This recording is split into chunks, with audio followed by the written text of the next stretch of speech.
सबसे पहले बात करते हैं इलेक्ट्रिक सेल के बारे में, वैद्युत सेल के बारे में। आपने इलेक्ट्रिक सेल को यूज तो जरूर किया होगा, एवरेडी, लिपोइड, ड्यूरासेल, किसी भी प्रकार का। सोचिए उसके अंदर होता क्या है। उसके अंदर कुछ मटेरियल भरा होता है, कहा जाए तो केमिकल्स भरे होते हैं। वो केमिकल आपस में रिएक्शन करते हैं, रिएक्शन की वजह से उसमें से इलेक्ट्रॉन निकलता है और उस इलेक्ट्रॉन की वजह से ही करंट का फ्लो होता है। मींस यहां पर इसको इस तरीके से एलेबोरेट किया जाए कि सेल क्या होता है, एक ऐसी चीज जो केमिकल एनर्जी को इलेक्ट्रिकल एनर्जी में चेंज करती है, रासायनिक ऊर्जा को वैद्युत ऊर्जा में चेंज करने का काम करती है, उसे वैद्युत सेल या इलेक्ट्रिक सेल कहते हैं। नेक्स्ट नीचे आते हैं ईएमएफ, इसका नाम लिख लीजिए, इलेक्ट्रोमोटिव फोर्स, विद्युत वाहक बल।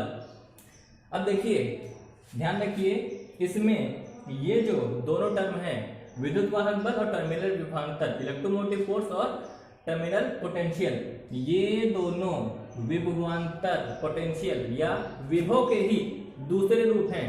लेकिन मीनिंग थोड़ा सा यहाँ पर इनका डिफरेंट हो जाता है, लेकिन अपने दिमाग में ये पैटर्न फिट रखिएगा कि ये दोनों क्या है, पोटेंशियल ही हैं। इस वजह से ईएमएफ, जिसको कि ई से दिखाया जाता है, उसका फॉर्मूला भी यहाँ पे वही होता है जो पोटेंशियल का होता है, दैट इज W/Q। लेकिन यहाँ पर इसका जो मीनिंग है वो थोड़ा सा डिफरेंट होता है। मान लीजिए ये एक सर्किट है छोटा सा।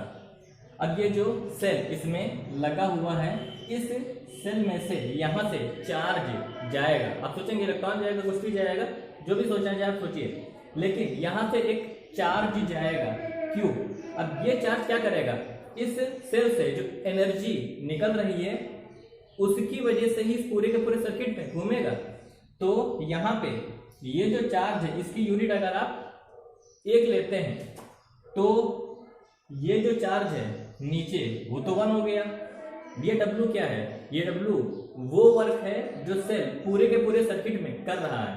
तो यहाँ पे मतलब क्या बना इसका कि एक यूनिट चार्ज को पूरे के पूरे सर्किट में, एक यूनिट एकांक चार्ज को पूरे के पूरे सर्किट में, पूरे के पूरे परिपथ में फ्लो करवाने के लिए जितना भी वर्क करना पड़ता है या जितनी भी एनर्जी सेल प्रोवाइड करता है, उसी को क्या कहते हैं, उसी को विद्युत वाहक बल या इलेक्ट्रोमोटिव फोर्स बोला जाता है। मींस ये किस चीज की मात्रा, वो ये उस एनर्जी की मात्रा है जो कोई भी सेल प्रोवाइड करता है किसी भी सर्किट में करंट को फ्लो करवाने के लिए। अब इसके आगे जो टर्मिनल विभवांतर है, उसका मतलब क्या है कि पूरे के पूरे सर्किट में आपने क्या किया, 2 पॉइंट ले लिए, एक पॉइंट ये, दूसरा पॉइंट ये। ईएमएफ में क्या था, पूरा का पूरा सर्किट लिया जाता था, लेकिन टर्मिनल विभवांतर में क्या होता है, किसी सर्किट के 2 पॉइंट लिए जाते हैं और डेफिनेशन वही बन जाती है कि इस पॉइंट से इस पॉइंट तक, इस बिंदु से इस बिंदु तक चार्ज को ले जाने में सेल जितनी एनर्जी लगाता है उसी को क्या बोलते हैं, उसी को टर्मिनल विभवांतर या टर्मिनल पोटेंशियल बोला जाता है। यहां से यहां तक अलग होगा, यहां से यहां तक अलग होगा, यहां से यहां तक अलग होगा। मतलब मान लीजिए यहां पर एक बल्ब लगा हुआ छोटा सा, यहाँ पर एक पंखा लगा हुआ, यहाँ पर एक रेफ्रिजरेटर लगा हुआ है। तो बल्ब में सेल के द्वारा थोड़ी सी एनर्जी दी जाएगी, पंखे में थोड़ी ज्यादा एनर्जी दी जाएगी, और वहीं पर जो रेफ्रिजरेटर होगा वहां पर तो बहुत ज्यादा दी जाएगी। तो यहाँ पर जो टर्मिनल विभवांतर है वो कम है, यहाँ पर जो टर्मिनल विभवांतर होगा वो थोड़ा सा ज्यादा होगा, यहाँ पर तो और ज्यादा होगा। पूरे सर्किट में जितना भी होगा सेल की वजह से वो क्या होगा, टोटल ईएमएफ या विद्युत वाहक बल। तो अब देखते हैं कि आंतरिक प्रतिरोध किसे कहते हैं। इमेजिन कीजिए कि आपके हाथ में एक सेल है, आप उससे अगर करंट लेंगे किसी भी तरीके से, चाहे टॉर्च जलाने के लिए या किसी और काम के लिए, तो आप देखते हैं थोड़ी देर के बाद वो हीट करने लगता है, गर्म हो जाता है। ऐसा क्यों? क्योंकि देखिए जब करंट फ्लो होगी तो प्रतिरोध और रुकावट जो वायर है, तार है, उसकी वजह से भी लगता है, और जो सेल के अंदर मटेरियल भरा हुआ है उसकी वजह से भी लगता है। तो सिंपली अगर कहा जाए कि सेल के भीतर का जो मटेरियल है वो भी करंट को फ्लो होने में थोड़ी सी रुकावट पैदा करता है, तो उसी चीज को क्या कहते हैं, उसी चीज को किसी सेल का आंतरिक प्रतिरोध या इंटरनल रेजिस्टेंस कहा जाता है, जिसे कि इस डायग्राम की सहायता से रिप्रेजेंट किया जाता है, जिसमें ये चीज पूरे के पूरे सेल को दिखा रही है और ये जो छोटा सा नन्हा सा पार्ट है ये किसी सेल के इंटरनल रेजिस्टेंस या आंतरिक प्रतिरोध को दिखाता है। तो आइए अब समझते हैं किरचॉफ लॉ के बारे में। ध्यान रखिए कि किरचॉफ का जो नियम है उसमें दो नियम है। पहला लॉ करंट के बारे में बताता है और दूसरा जो नियम है वो विद्युत वाहक बल ईएमएफ के बारे में बताता है। देखिए जो पहला नियम है वो बिल्कुल सिंपल सा है। ये जो बीच का पॉइंट है, ये जो बीच का पॉइंट है इसे जंक्शन बोलेंगे या संधि बोलेंगे। अब ये नियम तो आप ही अपने समझ से बता देंगे कि जैसे कि इसमें से अगर 5 एम्पियर की करंट जा रही है और यहाँ पर इसमें से 2 एम्पियर की करंट निकली तो यहाँ पर कितनी करंट निकलेगी? 3 एम्पियर। आप सब अच्छी तरह से समझते हैं। तो बस यही इसका लॉ है कि जंक्शन पे जितनी भी धाराएं होंगी, जितनी भी करंट होगी, उन सबका जो अलजेब्रिक सम होगा, बीजगणितीय योग होगा, वो 0 निकल करके आएगा। या एक डायरेक्शन से जितनी करंट जाएगी दूसरी डायरेक्शन में भी उतनी ही करंट निकलेगी। ये कॉमन सी बात है। अब यहाँ पे जो इसका दूसरा नियम है ये थोड़ा सा जटिल है, हल्का सा कठिन है, बट फिर भी आप लोगों को इजीली समझ में आ जाएगा। साइड में जो डायग्राम दिया हुआ है उस डायग्राम को देखिए। इसमें ऊपर नीचे 2-3 क्लोज सर्किट दिए हुए हैं। तो ये जो क्लोज सर्किट है इसमें कुछ रेजिस्टेंस भी लगे हुए हैं और कुछ सेल्स भी लगे हुए हैं। अब यहाँ पे जो ये डायग्राम है उसे एक फॉर्मूले के जरिए अगर आप समझें तो आपको डेफिनेशन ज्यादा अच्छी तरह से समझ में आ जाएगी। आप इतना समझ लीजिए कि V = क्या होता था?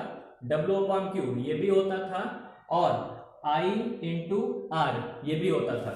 आप अगर इस फॉर्मूले को ध्यान रखें तो आपको किरचॉफ लॉ बहुत अच्छी तरह से समझ में आ जाएगा। अब जैसे कि आप डायग्राम में देख सकते हैं तो इसमें ऊपर नीचे कुछ क्लोज बंद रास्ते दिए हुए हैं। किसी भी एक बंद रास्ते को सिलेक्ट करिए। तो किसी भी एक बंद रास्ते को आपने चुना तो उसमें तो 2-3 रेजिस्टेंस आप देख रहे हैं। यहाँ पे हम लोग समझते हैं कि जैसे कि यहाँ पर एक रेजिस्टेंस है R1 और इसमें से बहने वाली जो करंट है I1। यहाँ पर एक दूसरा रेजिस्टेंस है R2 और इसमें जो करंट है वो I2 है। और यहाँ पर जो सेल लगा हुआ है वो इन दोनों को मिल करके करंट प्रोवाइड कर रहा है। तो इसका ये जो EMF होगा विद्युत वाहक बल किसी भी क्लोज सर्किट का, किसी भी बंद पास पर विद्युत वाहक बल होता है टोटल नेट, वो क्या होगा?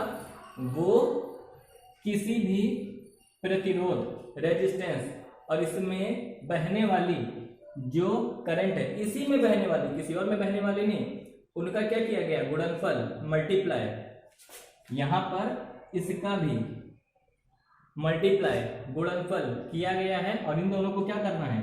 ऐड कर देना है, जोड़ देना है। तो किसी भी बंद सर्किट में, किसी भी क्लोज सर्किट में जो टोटल EMF है, टोटल विद्युत वाहक बल है, वो किसी भी रेजिस्टेंस और इसमें बहने वाली जो करंट है उनके मल्टीप्लाई की योगफल एडिशन के बराबर होता है। ये किरचॉफ का सेकेंड लॉ है। हम लोग समझते हैं व्हीटस्टोन ब्रिज, पोटेंशियोमीटर, विभवमापी और मीटर सेतु, मीटर ब्रिज के बारे में। ये तीनों टॉपिक हम लोग साथ में समझेंगे क्योंकि ये तीनों आपस में एक दूसरे से जुड़े हुए हैं। किस तरह? ये जो व्हीटस्टोन ब्रिज है ये एक थ्योरी के बारे में, एक सिद्धांत प्रिंसिपल के बारे में बताता है और ये दोनों मशीनें हैं जो इस प्रिंसिपल के आधार पे काम करती हैं। अब व्हीटस्टोन सेतु, जैसा कि आप साइड में जो पिक्चर उस पर देख सकते हैं, ये व्हीटस्टोन सेतु की है।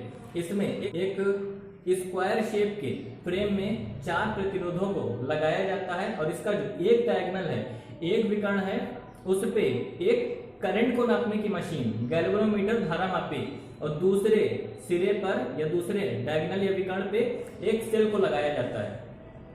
अब जब ऐसा होता है तो जितने भी प्रतिरोध हैं, रेजिस्टेंस है, उनमें और जो गैल्वेनोमीटर है धारामापी, उसमें भी करंट का फ्लो होने लगता है। अब धारामापी के बारे में इमेजिन कीजिए कि जो गैल्वेनोमीटर है उसमें अगर करंट फ्लो हुई तो वो क्या करेगा? उसको सुई हिलेगी और वो रीडिंग देगा कि इसमें करंट फ्लो हो रही है। लेकिन आप जो इसकी साइडें देख रहे हैं जहां पर प्रतिरोध लगे हैं उनका रेशियो कुछ ना कुछ ऐसा रखा जाता है कि इस साइड के जो दोनों प्रतिरोध हैं उनको भाग करने पर जो नंबर आ रहा है, डिवाइड करने पर जो नंबर आ रहा है, और इन दोनों को डिवाइड करने पे जो नंबर आ रहा है वो सेम आना चाहिए। अगर ऐसा हुआ तो जो गैल्वेनोमीटर है, धारामापी है, उसमें जो करंट होगी वो 0 हो जाएगी। मतलब कि ये जो फ्रेम है इसमें इधर के जो दोनों प्रतिरोध है उनको भाग करो और इधर के जो प्रतिरोध है उनको भाग करो। इनको डिवाइड करने पर अगर एक ही नंबर आ रहा है तो बोला जाएगा कि जो